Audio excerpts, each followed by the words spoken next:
very exciting topic for me, and I hope it will be your favorite topic after I finish. um, you see here a theatrical stage, many seats, a stage closed with curtains, something really nice. Who likes theater? You like theater, I suppose, and everything like TV. You see this stage, theatrical, lots of things happening, lots of exciting things, and then I throw you this cruel word, mathematics. So everybody now is like, oh, no, why did you do that to us? Why did you put mathematics word in front of such a live thing like a theater? And I ask my students, what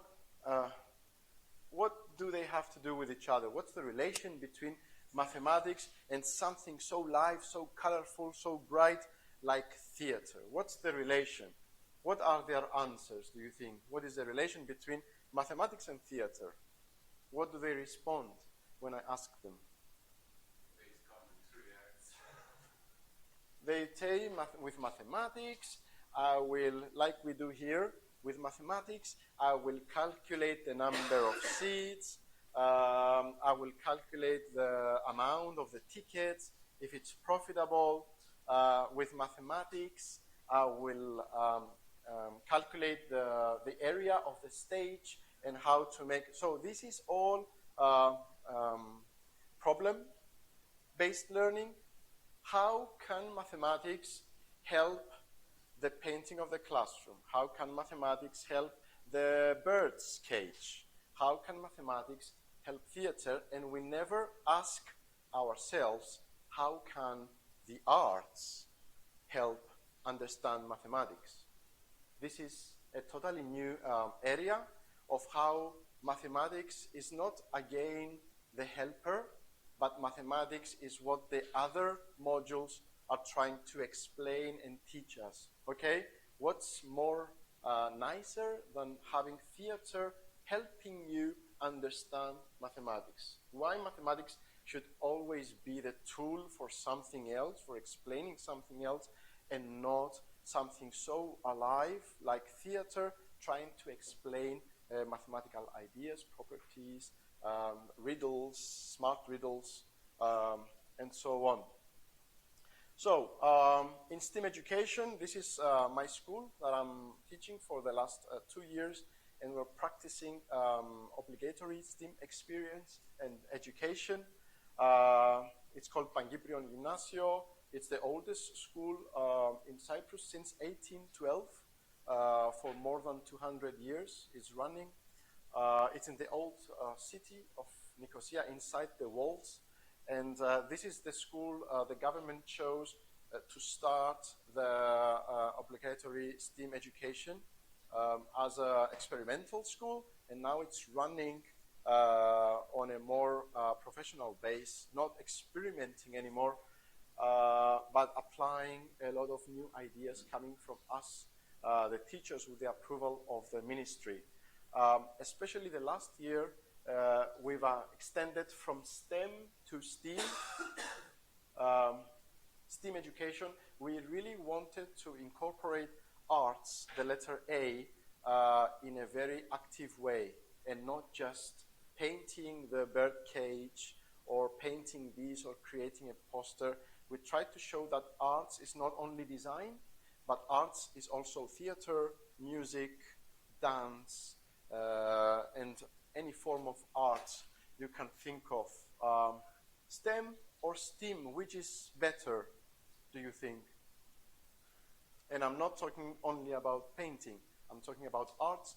As I showed you, of course, STEAM is much better because it contains more modules, the module of art, and it gives us a whole new dimension to our projects. Not, again, I repeat, by designing a nice poster or painting the birdcage pink or green, but also using actively all the arts to help teach mathematics, science, physics, engineering, and so on. I will give you many ideas in this presentation.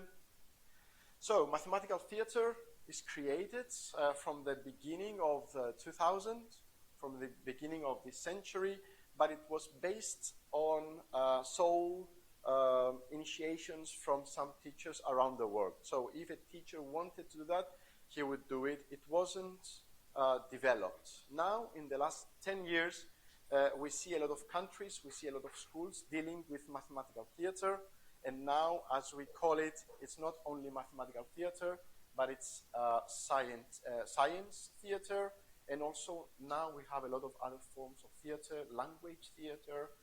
We have a lot of examples, and I will show you.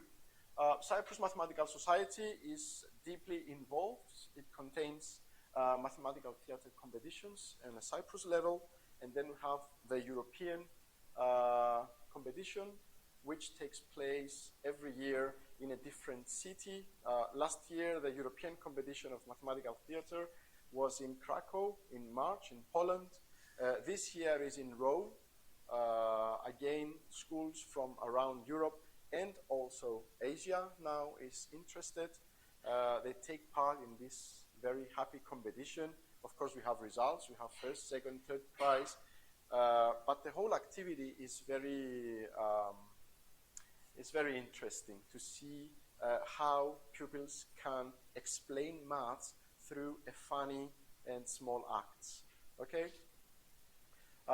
STEAM education, of course. Mathematical theater could be described as the ambassador of arts invading STEM education because they're actually explaining all the natural sciences with small theatricals. Of course, we have rules. It shouldn't be a monologue. It should be two pupils and more, two actors and more. It should be at most 12 minutes. It shouldn't be very long. So that makes it easy for you as well to create a small act. You didn't study theater, but nobody's waiting from the teacher to create with the pupils like a Broadway show. It should be something very simple, and I will show you in a minute what I'm talking about. This 12 minutes, which is the maximum, it fits perfectly in the beginning. Suppose you have a new chapter to teach about probabilities. If you start by taking the book and saying, let's start new chapter today, probabilities, is not going to be exciting for the pupils. I'm telling you, if you engage them from the previous day to perform something in front of the others, that lesson and the whole chapter of probabilities will become something they will remember for life. They will say, remember when the teacher, Mr.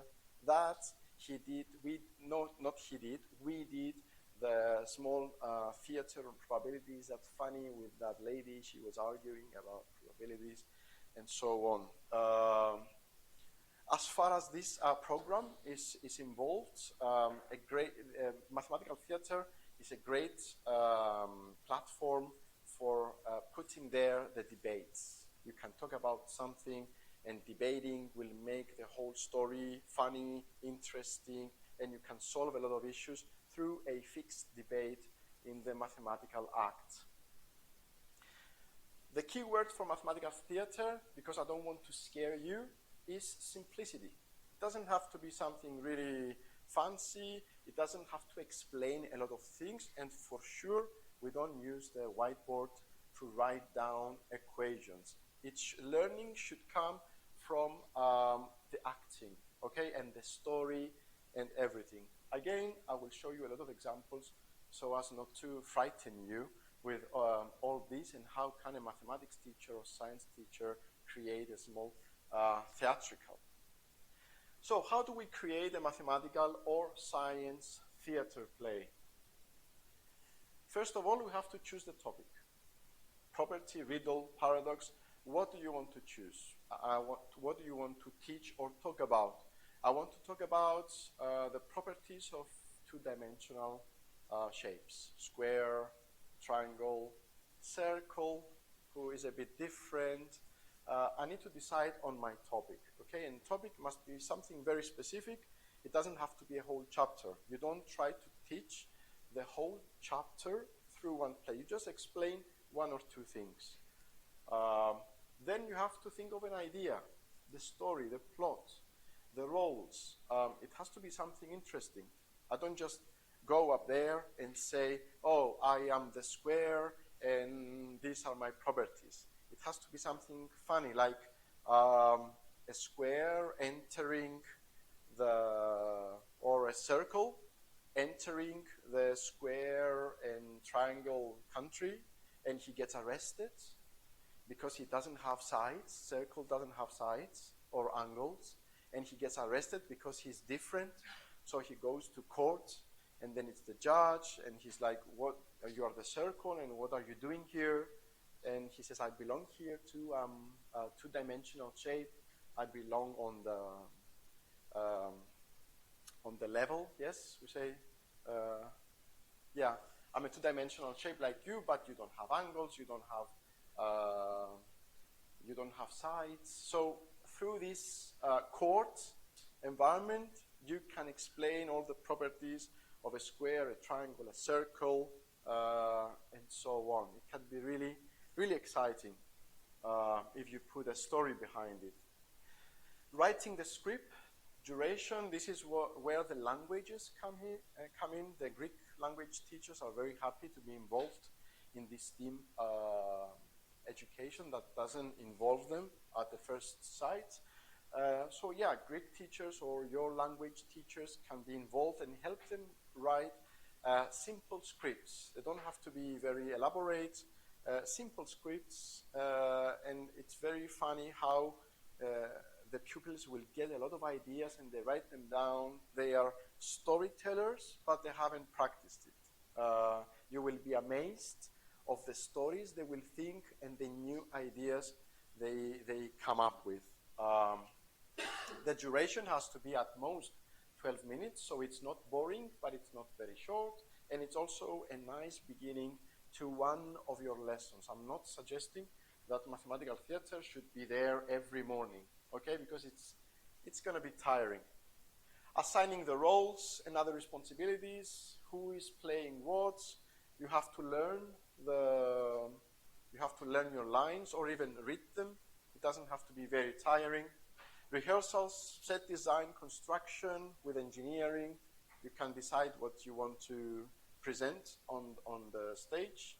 And then, of course, play and the presentation in front of the class or in front of other crowds in competitions. They would gladly do that.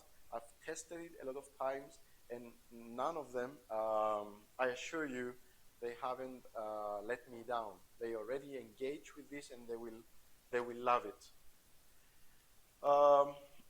Online examples. The bridge, it's in Greek. You can find a lot of online examples, like the zombie bridge that you have to cross, but it has to be 2 at a time. So you have to solve this riddle, how it's going to be done. 4 of us to cross the bridge. The prison with the prisoners with the green eyes. Do you know the story? It's a prison full of prisoners with green eyes, and who has green eyes can escape. He can be set free, but they don't know they have green eyes. So everybody sees green eyes everywhere, but they don't know what their eyes are, so they cannot ask to be set free, and they don't have mirrors, they don't have water to see their eyes, and nobody can speak to each other and say, hey, you have green eyes, so ask to go. How do they solve it? How do they realize they have green eyes in the end? It's a very interesting story. I'm not going to solve it for you, how they realize they have green eyes, but nobody can speak to the other, and they all have green eyes, so they can all be free, but they all stay inside because they see the others, but they don't know their eyes, what color they are. Hotel, infinity rooms, you know this one? Yeah, Hilbert's Hotel. I've also tried it with my pupils with their scenario. It's very funny. What can you press online to find these kind of examples? Of course, you go on YouTube. You can press on keywords, math paradox, math theater, math riddles. Number File is a great channel where you find a lot of interesting stories, and you will get very excited. If you see one story, then you want to go to the next one, because they also explain the solution. TEDx, Math Riddles, you have a lot of presentations now on mathematical problems. This is me. This is a book I wrote starting to deal with mathematical theater. One summer I said, this year I will start mathematical theater. I read some mathematical scripts. I didn't like them because they've already been played by others. So starting to write one story, I ended up writing 10 of them. So it all ended, it was very exciting to start writing these stories and being a bit funny. I have many examples there, like the Infinite Hotel in my version, Bridges of Königsberg. Do you know Königsberg city or Kaliningrad? Now it's called Kaliningrad. It's a city of Russia, but it's not connected to it. If you know, next to Poland, there is a small city called Kaliningrad, and it's Russia, actually. And it used to have 7 bridges. It used to be German, called Königsberg. And there was a reality riddle that and they were asking people and the tourists if they could do the route crossing all the bridges once without crossing a bridge twice, if they could do the tour. And there was no solution to this actual problem, that is a mathematical problem with vertices and points. Actually, it was solved later by the Swiss mathematician Euler. He solved it saying that this cannot be done. You cannot cross all bridges without crossing a bridge twice. Unfortunately, after the World War II, 2 of the bridges were bombed, and only 5 bridges left, and now it could be done. So it was solved in a very bad way. But anyway, that's a real-life story. The problem with the black and white hats, they were captured by aliens, and they were told to guess what their hat is, and they communicated in a way so they were finding their hats without saying anything to each other. The 3 curtains problem, do you know it? Have you seen a TV game with 3 curtains? That there is a big prize behind one curtain and you have to choose.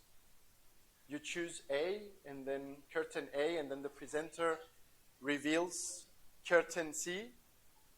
The presenter reveals, suppose you choose curtain A, and the presenter reveals curtain C that is empty, and then he asks you, do you want to change your mind and go for B? What would you do? Would you change it? Would you stick to your own, would you stick to curtain A?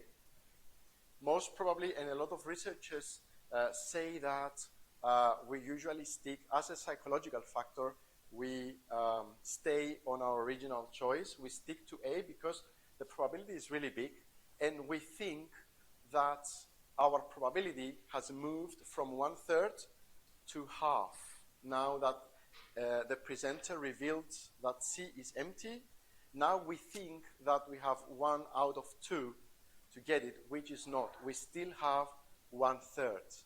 The 1/3 of curtain C is now going into curtain B. So now our curtain has 1/3, and the other curtain has 2/3 probability of having the prize.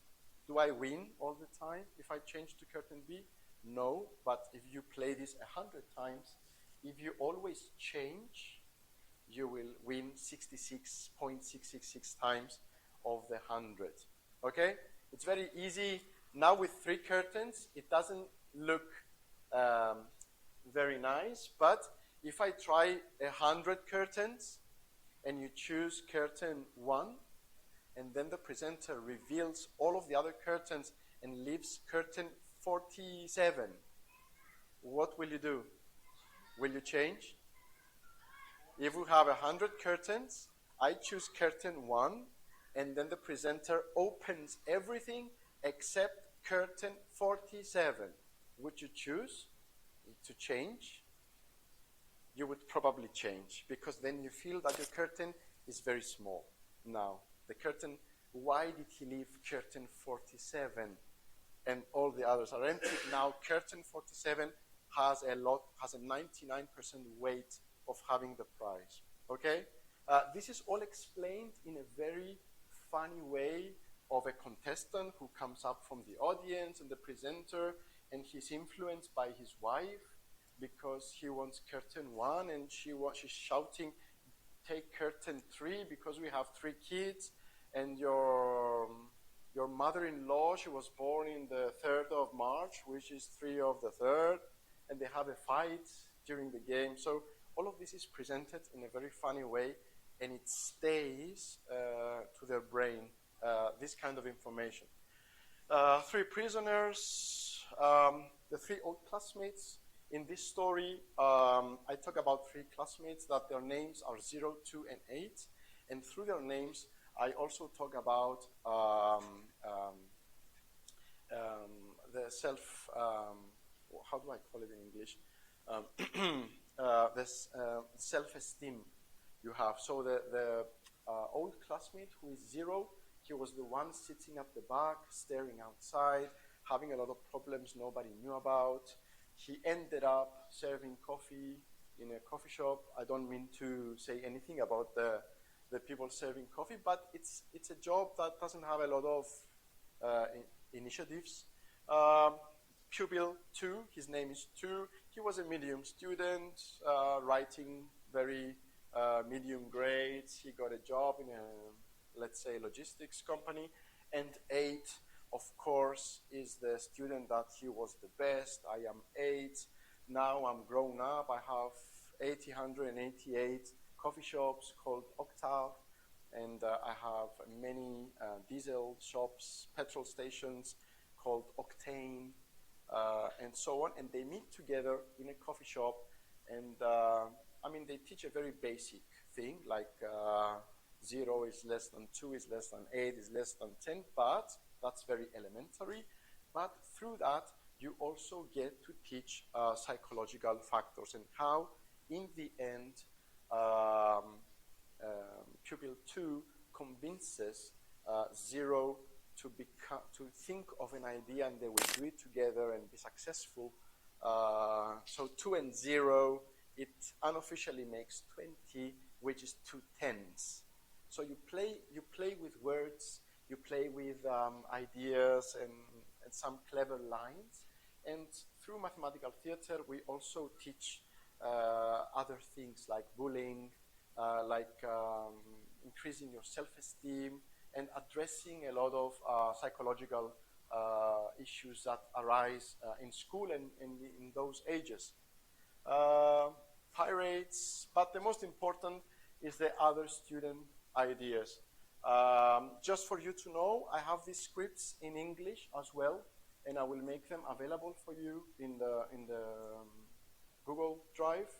So at some point, I will upload 10 scripts about this, about what I wrote. I will have them in English, so you can have them. You can download them and practice maybe with your students. If you like a story, you can practice it or translate it in Spanish or other languages. The most important is other students' ideas. So even if I wrote this book, last year I told my pupils that we will not use any of those stories. You will have to think of other stories. You will have to write it. So we spent the whole semester on mathematical theater writing and performing. So they had to go in groups. So they created 7 more. This is what they wrote. The broken TV control, the zombie bridge. They got it from the YouTube, but they put a different story behind it. So we got this new material from the pupils, again with my guidance and facilitating, as we say in STEAM. Hello. Oh yeah, it's moving. This is 2 of them. They're actually the STEAM students, these 2. So we had the 18th Pan-Cyprian Student Conference for Mathematics in Paphos, where they had the Cyprus competition. They all went there. I mean, we were the only school taking part with 7 different plays, but they did it. The zombie bridge, something about the codes. Here I will tell you about this. The broken TV control with batteries that are working or are not working, and you do combinations. I mean, they are 13-year-olds, but we explain basic combinatorics. We explain combination. It's just one formula in the high school. How do you make pairs out of 8 batteries? You can easily find it, but they are doing the simple way. Why not teach them combinations from early stage instead of waiting to become 18-year-olds and learn that formula that makes everything very simple, but some of them don't understand it. This one came second in the Cyprus competition, and my head teacher was very excited to take it to the European competition. And again, they took the second European prize, which as an experience for them was very important thing. The pirates and the monsters, the prisoners with the green eyes. This is some photos of the awards. A bus full of 50 of them, and I was alone, so you can imagine. Yes. This is what happened last year in Krakow, the Euromath Euroscience competition. You can find, if you don't know about this, it's a cooperation between Cyprus Mathematical Society, Krakow University. Last year, okay. Last year was in Krakow. Okay. Yeah, it's something organized by every year in a different city. This year is in Rome, and a lot of schools from Europe, they go there. Last year we also had schools from South Korea. Yes. So you see that Asia now is taking part in this. So it's not just a European thing. It's going to Asia. Maybe some American schools now want to join. So this is getting a global dimension. This is photos from the preparations, the batteries. I had to transfer the batteries to Poland. This is their award in the end. Oh, thank you very much. So this is STEM school label. It's something that we apply. Let's say we submit our work, what we do at my school. We have an external evaluator as well. This is the European SchoolNet, and it gives you this STEM school label if your projects follow certain criteria. So you do what you do in your projects, and then you submit what you did with photos, with description, and they see it and they tell you back if this is accredited, if this passes some levels. So it's good. It's a good thing to have for your school, like European accreditation. Some steps that you follow, I will be very happy to help you with this. As you see, the mathematical theater was accepted as a STEAM project. This is the whole. It looks scary, but it's a bit simpler than that. And then you get these levels: competent, proficient, and expert. From what we do in my school, we were awarded the expert level from year 1. So you see, we do a lot of projects, rebuilding the ancient walls of Nicosia with STEAM. Who was talking about shapes of cities in the first day, on Monday? Second day? Yes. Well, I was about to interrupt you, but then I said I will talk about it. In Nicosia, it's a perfect 11-sided polygon. It's wall cities that have a radius of 5 kilometers, so it's quite big. And the students were wondering, how did the Lusignan, the French or the Italians coming to the island back in 1600, how did they construct a perfect 11-sided polygon that we know that cannot be constructed in maths? How did they approach it and make it look so beautiful? Because they didn't have drones, they didn't have satellites, so they did it, and they knew it was perfect, but they never saw it. It's not like us. We can do Google Now Maps and zoom in and see the Nicosia city center. That is a perfect 11-sided polygon. How they did it, how they, what? What? What? Oh, so they actually studied at the age of 13. They studied, we talked about the regular polygons. They saw some 6-sided polygons, and then we expanded to 11-sided polygons. They searched about it, that it cannot be constructed, and then we tried to find some estimations. We've been to the museum, so we did some research as well, like cultural. We involved cultural in the STEAMY project, and they designed it at the end with the use of ropes and chalks in the center of the schoolyard. And now it's done with permanent colors. But you can see everything of their work. We have QR codes that will take you to the article in the newspaper or the videos that show the work done. So yeah, this is very interesting and it's something applied to the real world.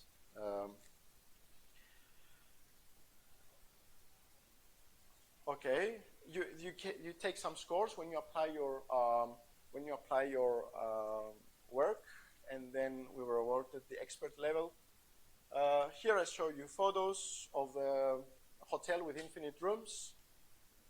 As you can see, it's very elaborate. It has set design, it has projections, it has costumes. Everything gets very exciting. I brought this to you. So I'm like this speaking, I'm a normal presenter, but if I wear this, do I become more exciting now? Are you really interested? Maybe I should put it at the beginning of my, so yeah, this, just by wearing a hat, makes me even more exciting now, and I get all your attention, but not Tatiana's, but anyway. Hi. Do I get your attention if I put these red glasses now?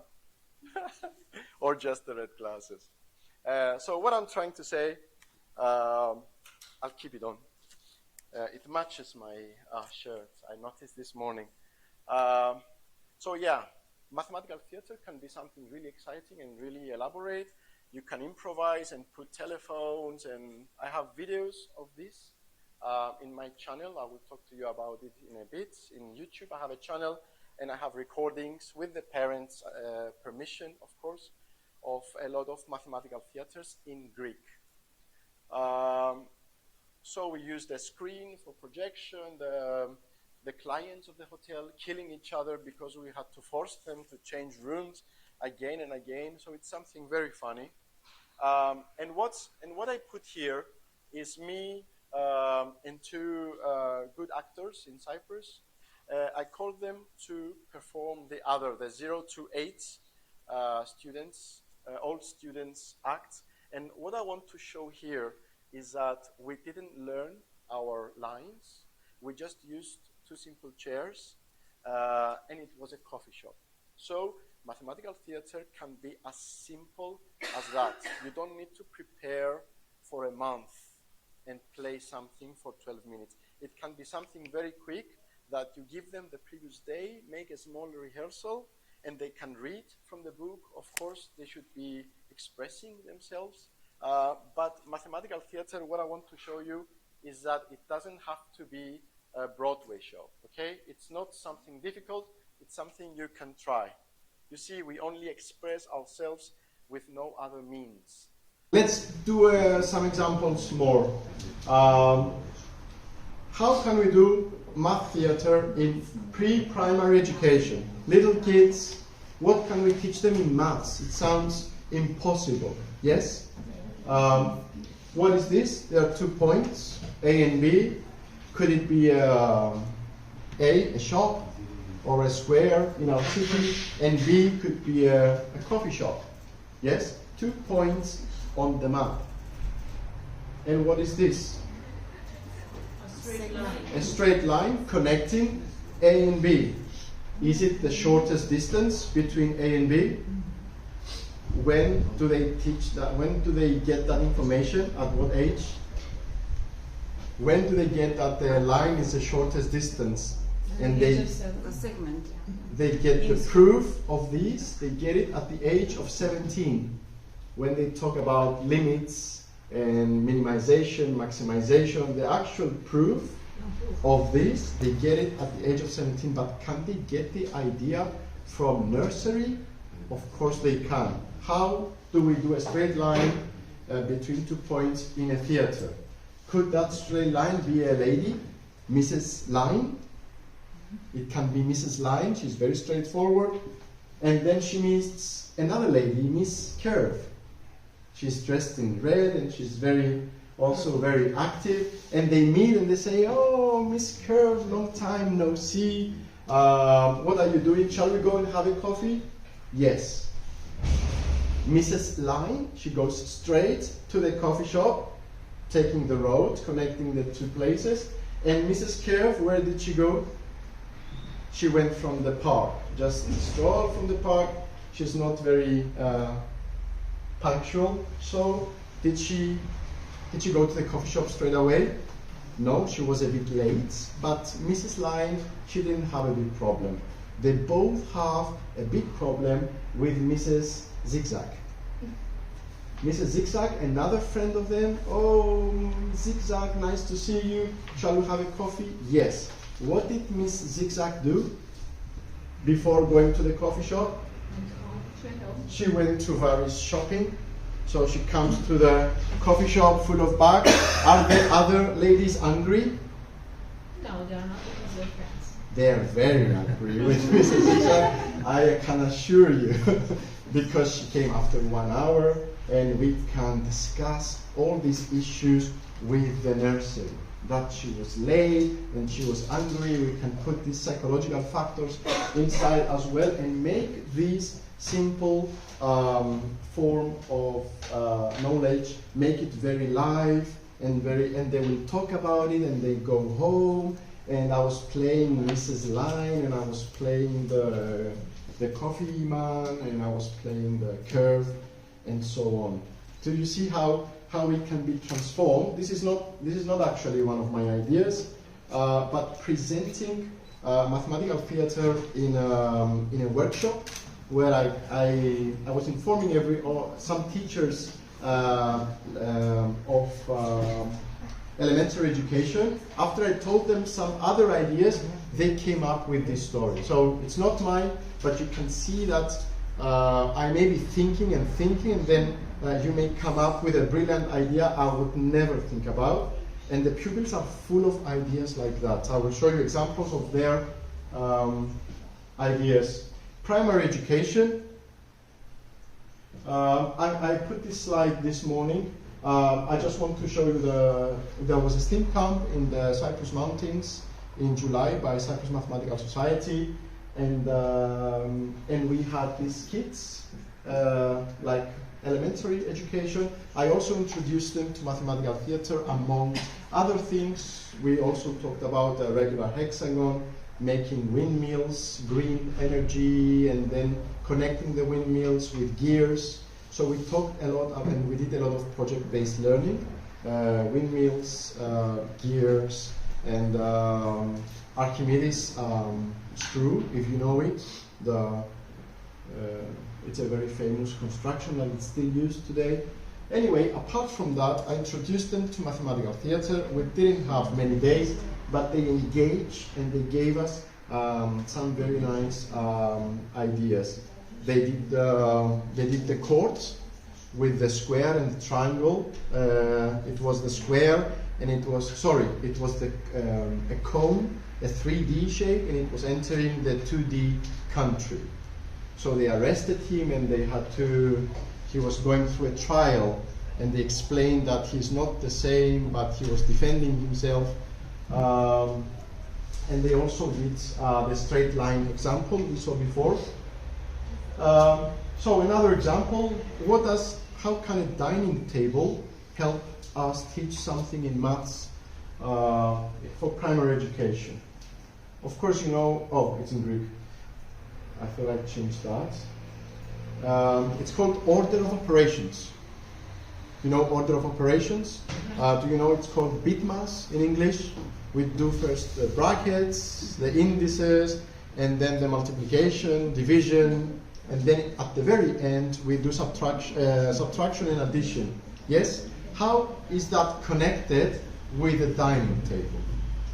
It's actually my students' idea. I was very happy. I would never think about it. What did they do? It's a whole family. It's a rich family that has a waiter, and he serves them the food. And the parents, the mother and the father are the parentheses.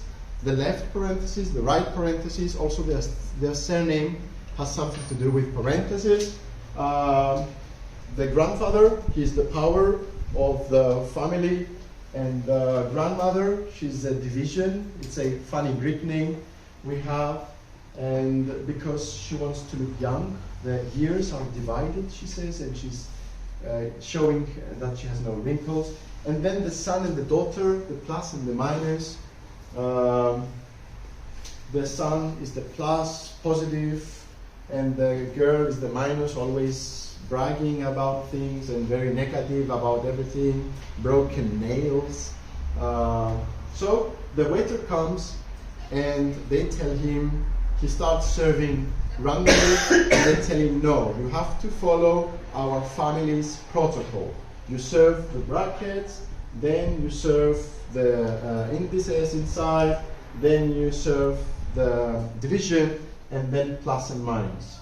So the waiter gets it, he goes back to the kitchen to bring more food, but during that time there is a fight between the plus and the minus, the boy and the girl.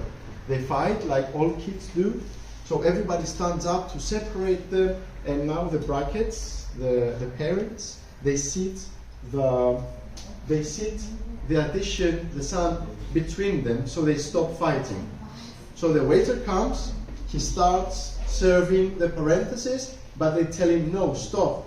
Now you will start serving the plus. Why? Because it's inside the brackets. And then, so first it's the plus, then it's the brackets, then it's the indices. So the waiter is not very happy. He has to learn a new way of serving, but there you go.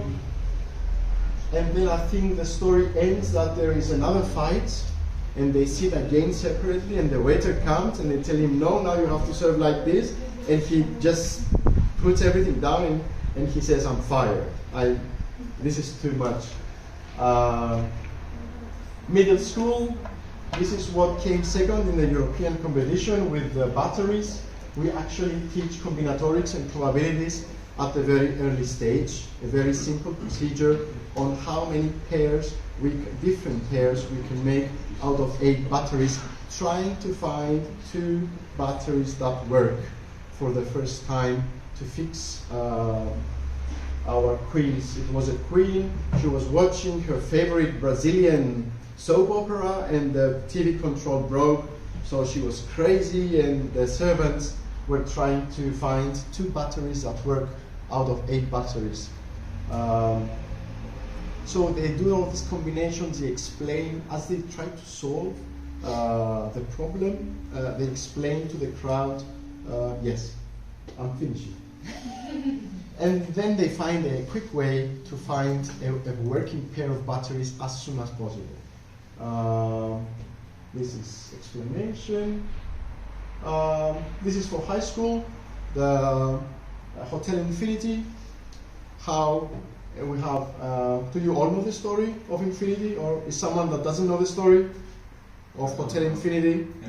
We have a hotel with infinite rooms, with a big line of infinite rooms, and it's all full of infinite guests.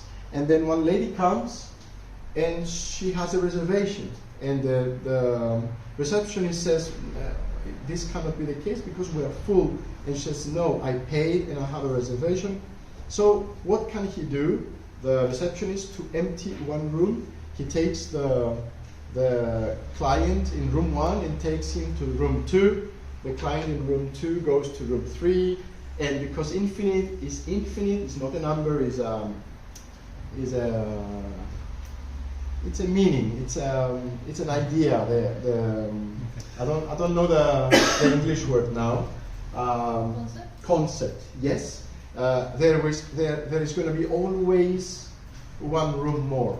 So what if I tell you to find the biggest number and you give it a really hard try? If I add 1, I will make something bigger than your number, always. So this is how the receptionist empties the first room. So she's very happy and she goes into the room, and then 3 friends come and they have a reservation. The receptionist is very stressed how he's going to empty 3 rooms. So what does he do again? He takes client, visitor in room 1 and takes him to room 4. He takes visitor in room 2 and takes him to room 5. So what he does is adding 3 to everyone's room. So everyone is plus 3. So they go to the other room. So in this way he empties room number 1, 2, and 3 for the 3 ladies. The big task is he tries to sleep. It was a long day full of things like that, and then a group comes with infinite tourists that they have reservation. So he has a hotel of infinite rooms, all full, and he has infinite tourists coming, and they want infinite empty rooms. How does he do that? We know. Basically, he takes every visitor to the room that is double the number. So 1 goes to 2, 2 goes to 4, 3 goes to 6, 4 goes to 8. So in this way, all the rooms that are number 2, 4, 6, 8, 10, which is called the even numbers, are full. And in this way, he empties all the rooms with number 1, 3, 5, 7, which are the odd numbers. How many are the even numbers? Infinite. How many are the odd numbers? Infinite. So inside infinite, I managed to create infinite empty spaces for the new customers. So in this idea, you get to talk about some properties of infinite. You also get to talk about the odd numbers, the even numbers that are infinite, and together they make all the natural numbers, again, an infinite set. I say this is for high school, but I actually discussed it a whole period with year 6, that's 12, 11-year-olds, and they were able to grasp all these infinite ideas. They knew that infinite at the end, infinite plus 1, infinite. Infinite plus 3, infinite. Infinite plus infinite, infinite. They could easily get this, and also from this math theater, they could get it. So again, I ask you, why should we wait until they become 17-year-olds and be taught about limits, to be taught about the properties of infinite, and not put this in their brain from 11-year-olds? And they will process it for sure. So yeah, again, photos of my crazy students. These are high school. It was my previous school. They came first in the Cyprus competition, but they couldn't go to the European competition because of pandemic. Also, the Bridges of Königsberg in 2020, again, they got the first prize in Cyprus, but they couldn't go because it was just the beginning of the pandemic in March 2020. You see, we had very elaborate polystyrene making bridges, and then the bridges were stuffed up to become a cathedral of Königsberg.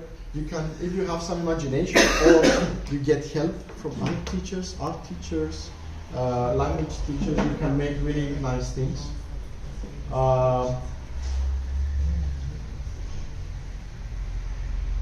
Okay, can STEAM expand even more? Of course it can. STEAM is already something old. We've already talked about entrepreneurship. Now we talked about emotionality, how we can combine maths, theater, bullying issues, psychological issues in one thing, in a mathematical or science theater. Emotionality, yes. And as I said, a new letter coming is C for communication. This is where languages come in along with art, along with entrepreneurship, to create something even bigger. And as far as I can see, we're going towards a more universal thing. We don't have to say letters anymore. We will just be talking about a very universal new educational system. This is the something played by my students in Limassol. They played the 0 to 8, and they have expanded it. This is them, the classmates meeting together, the 0 and the 2, they have a dream at the end, and so it's a positive, positive ending, positive meaning at the end of this. They actually did this to raise money, and here I have some examples on how we can do this on science theater. How, on biology, can you think of cell structure and function into a small act? I bet you can. I don't have a suggestion. I'm just giving this as some ideas. Computer science, can creating algorithms, that sounds a bit boring, can be represented in a small act, in a small theatrical? Think about it. After 5 minutes, you will already have one idea, and now that I told you, you will think about it tomorrow morning as well, without knowing it, and you will find excellent ideas. States of matter, solid, liquid, gas. What can you do to make this a bit more live in front of them? They will make it live in front of the others. Third law of motion. I push the elephant. Does it move? Does it push me back? Can that be a small story? Instead of a boring third law of motion in the book that only has arrows. It's the I edited all this. Yeah. So if we had a workshop now, we will do all of this. I have something ready that you can split into groups and prepare something, and I could go around and facilitate and help you, and you would at the end present something. We did it a lot of times, and it actually works. People are not embarrassed, and they come up here, and we see some brilliant ideas. So yeah, this is just a handout that helps you with your group work. Yeah, this is it. I'm done. I hope I put something in your brain that you can work, and I'm not suggesting that this should be an everyday topic, but this is something that definitely makes them really interested, and you also, from what I have experienced the last 3 or 4 or 5 years I'm doing this, along with the other projects, is that you get to involve students that would be silent in your class. Now they see this theatrical extension of maths, and they start to like maths because of this. Not all of them, 10 of them like maths anyway, another 10 of them like maths because now we have 3D and virtual reality, but with this you get an extra 3 pupils that wouldn't be interested. Now they really like this. It's their kind of imagination to stop the way I started with Mr. Macready's presentation. It's a way to trigger their imagination, and you see people not liking maths now, they're being involved, and through this they also make friends. I have seen pupils that were sitting alone in the yard. Through these small groups of working together and the maths, the others are starting to like him, or he's the student who was alone.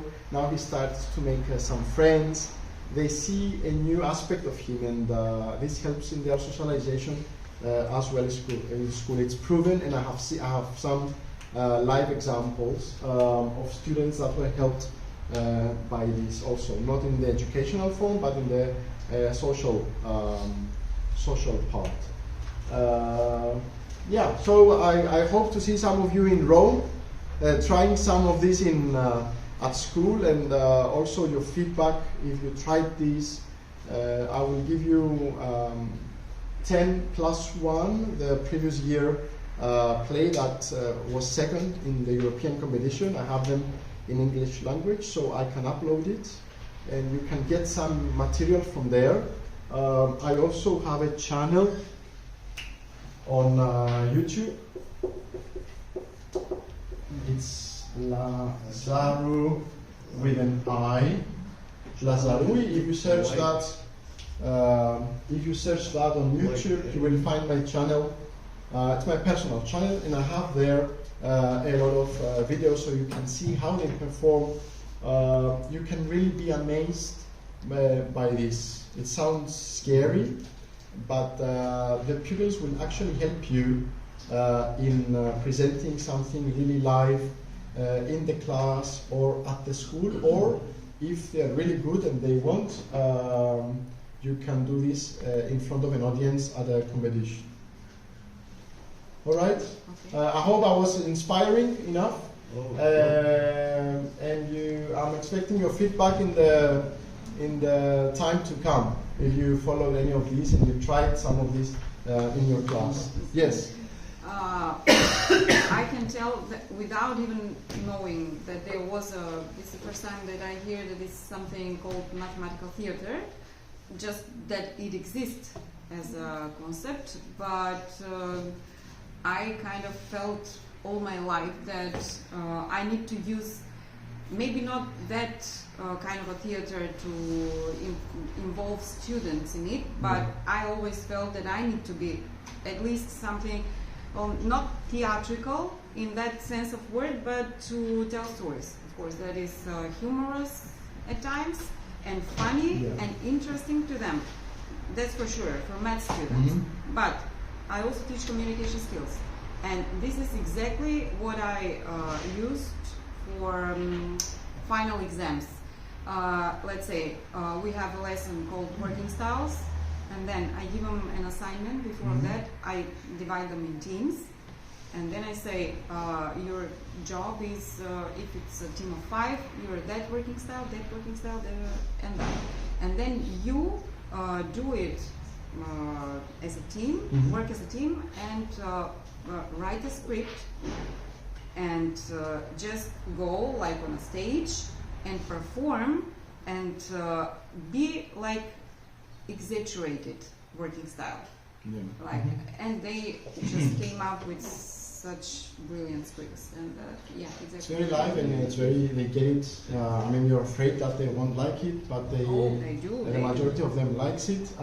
Theater is one option, but arts, as I said at the beginning, it can be like constructing the Pythagoras monochord, if you know it, an ancient instrument with just one chord, and that if you change the place that you press it, like you can talk about analogies, and so that mixes mathematics, physics, and music, and also technology to construct it. It's something that we're going to be working this year, mixing this music and math, physics. I'm also going to try with the PE teacher, the dance teacher, how we can teach physics and gravity with dancing and motion. How can we teach? So you see, we mix all these things that if you tell to someone, I will mix PE and athleticism with mathematics and physics, they will call you crazy, but there are so many nice ways you can do it and very live ways. Teaching gravity with, yes, you can do a lot of things, and it's considered to be very groundbreaking, which is not. I mean, it's something we do in everyday life with our kids, or trying to explain something I show you, but then why not use this in class as well as a completed project? Yes. If someone else wants to ask something, or I finish my show with a Thank you very much. Thank you very much.